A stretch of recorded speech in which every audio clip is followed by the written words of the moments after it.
Marvelous. All right, we go to Janelle for 3 minutes. Great. Hi, my name is Janelle Hinds, and I'm the delegate representing Mississauga Centre. I'm honored to have this opportunity to speak to the committee. I feel like I'm well positioned to talk about women in non-traditional fields, as I'm an engineer and an entrepreneur. I did my degree in biomedical and electrical engineering at McMaster University, and I'm also the founder of Helping Hands, which is a social enterprise to help youth at the high school level get engaged civically. As an engineer, I wear my ring proudly, but I wear it because I have to. When I go to conferences and networking events that are geared towards technology or entrepreneurs, I'm always assumed to be the administrative assistant, never the founder.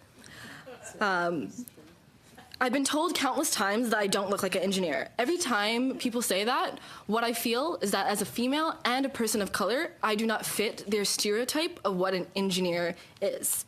I've also worked at jobs where less technically qualified males were hired for positions and given a higher salary than me. Perceptions matter. I spend a lot of time reaching out to younger women to get them interested in STEM. So science, technology, engineering, and mathematics. And a lot of them just basically tell me they are not interested because they do not see role models and other people that look like them. And these perceptions need to change.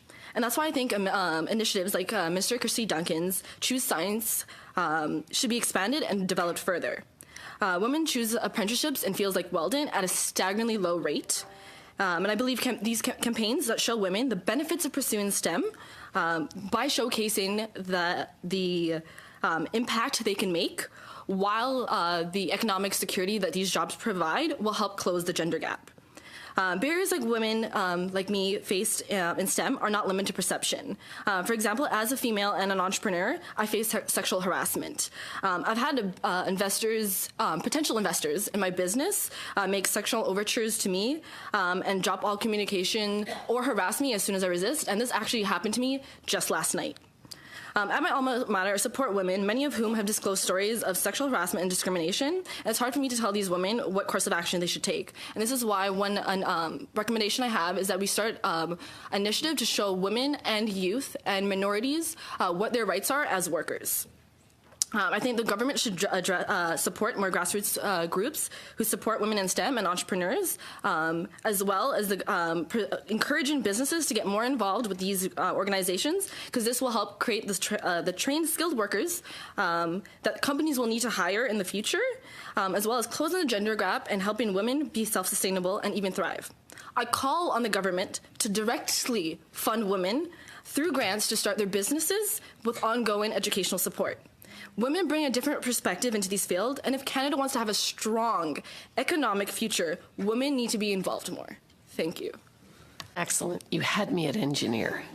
Now we're going to go into our round of questioning, and we're going to start. And Omar, because Janelle is from your riding, I'm going to give you the privilege if you have a question. Thank you, Madam Chair. I haven't prepared the question, but first it's a pleasure for me to be here to hear directly from our leaders in the community to provide us with an input that we need to hear more often than we are currently. And I learned a lot from the previous panel and this panel, and I'm grateful for the opportunity. As someone also who has worked in startups as well, and I'm very much interested in hearing from entrepreneurs, can you perhaps, give us your thoughts? Can you elaborate more about what you think government can do to help women entrepreneurs? Yeah. I think a lot of it starts with funding better social enterprises. Women, most of the people that I meet, so I am a social enterprise, a lot of them are women, and we struggle because we do not fit the traditional molds, so going to VCs or angel investors is very difficult, and banks still do discriminate against women, especially youth. Like, I don't really have the ability to go to the bank and ask for a grant. Funding. So, I think more grants. And right now, there isn't a lot of grants that are actually directly trying to fund women, and I think that needs to happen along with the educational support. And the government does a lot through campus accelerators and regional innovation centers. So it's directly funding women. That I think every single campus accelerator and every single RIC, so regional innovation center, should have a program to support women and have that safe space where they can talk about their businesses.